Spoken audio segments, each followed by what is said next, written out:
Alright, so I had some friends ask me to show the region-free capabilities of the Gateway 3DS, so I thought I would make a second follow-up video showing it. So here I have 3 microSD cards.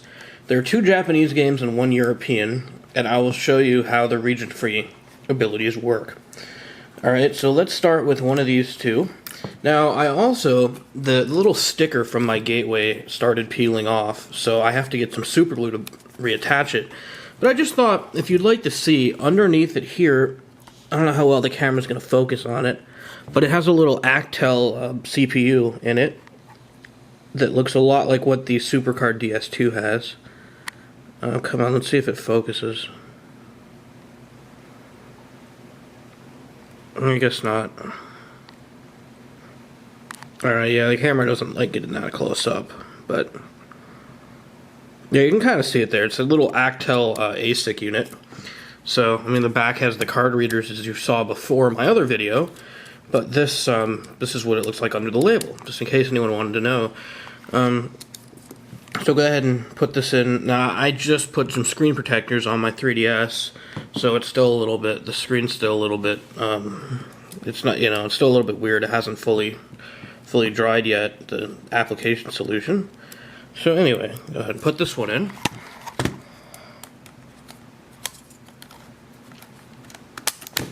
Okay, so as usual, you have to go into here and go to your DS profile in order for this to work. So go other settings, profile, Nintendo DS profile, and it does the little programming glue exploit like I showed in my other video.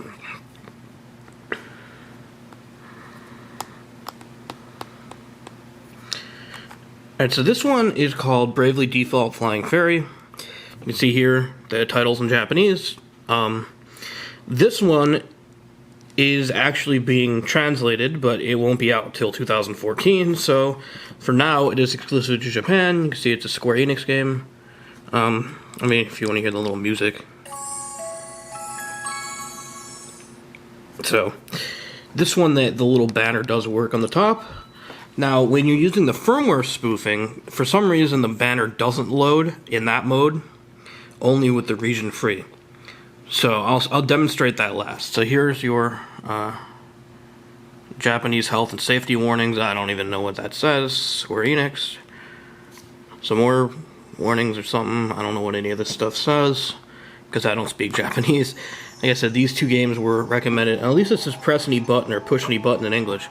These 2 games were recommended by a friend. He said that they're Japanese exclusive. Now, if you go to this mode, AR movie, you'll see it gives a little thing about the AR cards, I can only imagine. But the cameras actually do turn on. So you can see here the purple lights on, and, the cameras on the screen are working.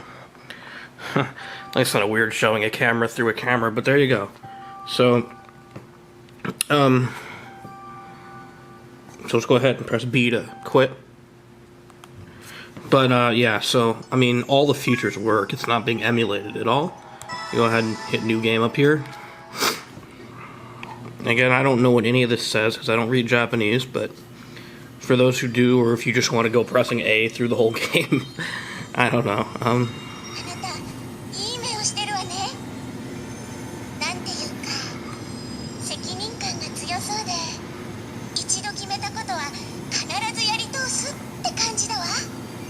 Alright, let's just go ahead and skip that. Oh, it looks like it does need the AR cards here, too. So, yeah. Alright, so that's that game. Again, I don't need to really play through them, it's just, you see, and you can see suspended software. Even though it's an English language system, it still shows up in Japanese. So that's pretty cool in that regard. So go ahead and close it. Since I'm not turning the system off, I don't need to re-enter gateway mode each time I do this. So go ahead and take this card out. And I prepared these all ahead of time so you don't have to sit here and watch my computer format them.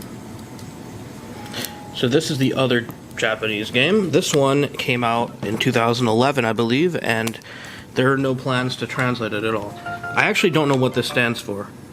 It's like Dragon Quest or something, DQMT, I think it's like Dragon Quest Masters Tournament, I believe it is. You can see the Dragon Quest logo up here.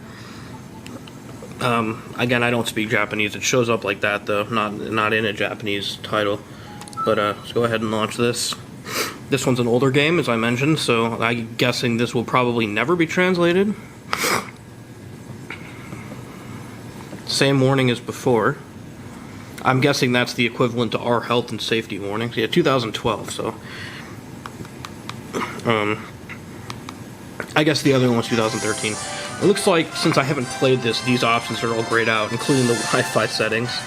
The only option you can use is this one right here. So, if you click on this, it just starts the game. Yeah, I already tested these all before I made this video. So, yeah, again, it starts with cutscenes, because Square Enix likes to do that, I guess.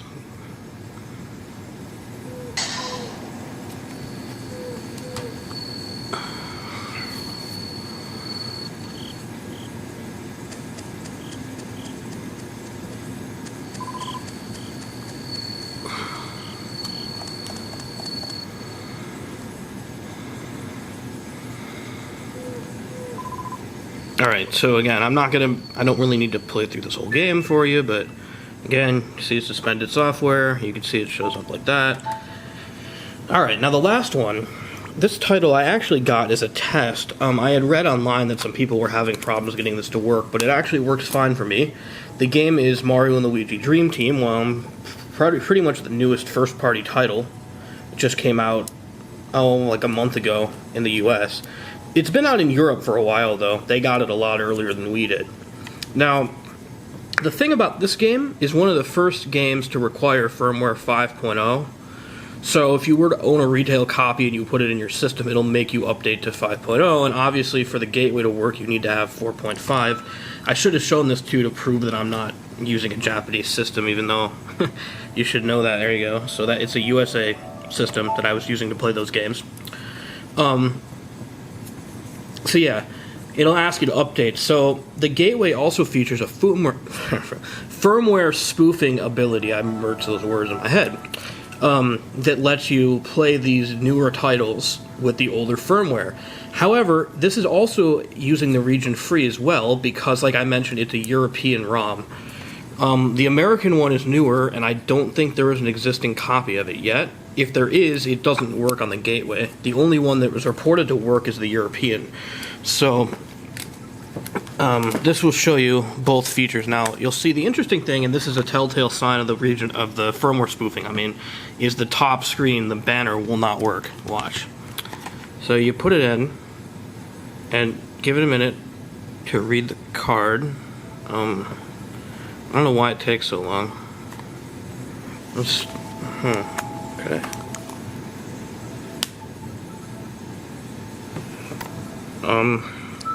Alright, let's go back into gateway mode, I guess. Maybe that somehow broke it since I opened system settings. Shouldn't, but I know this works as I was just playing it 5 minutes ago.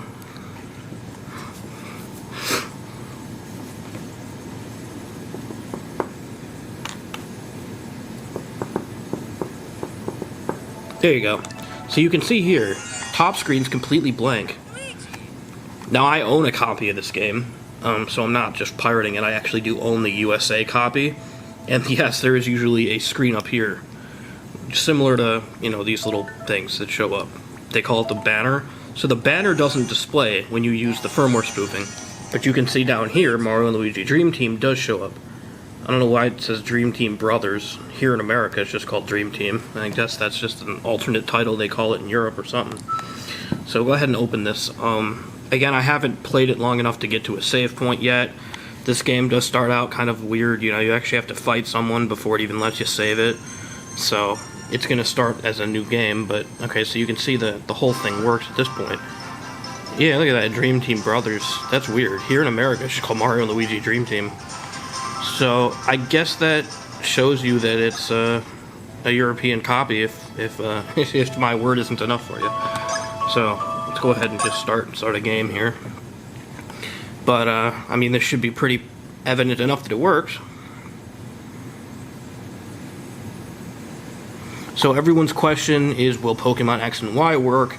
And the answer is, who knows? Really, those games aren't even coming out for over a month, and the Gateway is still new, and, you know, we'll have to see what happens. Nintendo could very well release a whole new firmware just for those games. Really, we don't know yet, so...